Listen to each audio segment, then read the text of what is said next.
Well, it was another loss by the New Jersey Devils. Again, a former team star and beloved figure turned enemy scored on that enemy's ice, which just hurts the confidence of this fan base even more. After Ilya Kovalchuk made his long-awaited return on Tuesday, Parise came right behind him.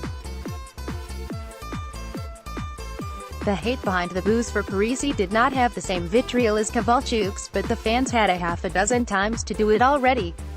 That brings us to the point, are we finally at the point where we can stop hating Parise?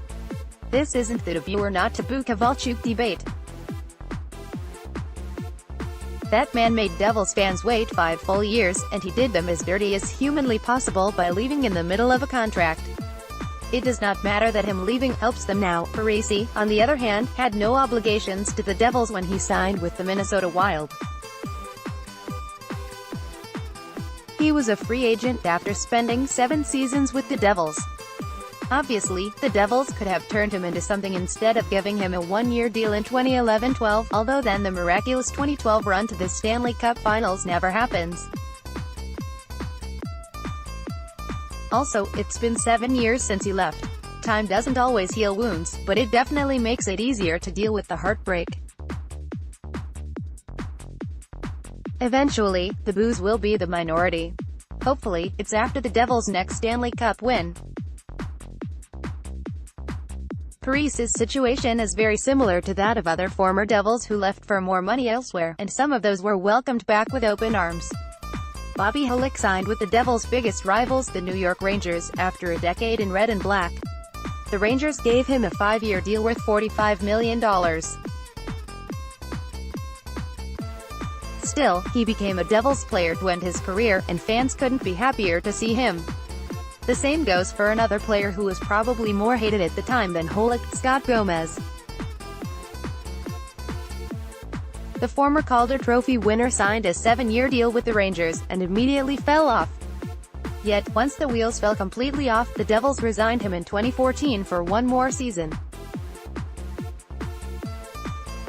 He immediately became a fan favorite again, and fans wanted another season, which they didn't get. More from pucks and pitchforks. If they didn't return to the Devils, maybe they wouldn't have that admiration, or maybe if Parise returns one day, he can have his farewell tour. At this point, it'll be more likely after Parise retires that we can look back fondly on his career. While he was a much better player for the Devils than Holik and Gomez, and he didn't go to the team's biggest rivals.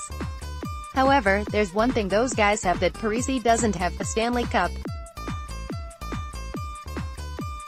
If Parise brought a Stanley Cup to the Devils and then left, this would feel much different. Sure, some fans would still boo, but the hatred wouldn't be there. Just look at the differences between LeBron James leaving Cleveland the 2 times. They hated him when his decision sent him to Miami.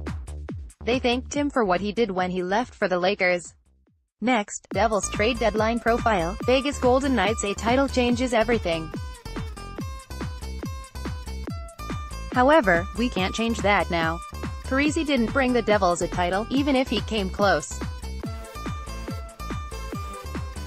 Honestly, it's up to fans how they want to feel about Parise, but it will one day go away. He will come back at some point as a retired player, and we will cheer him for his accomplishments here.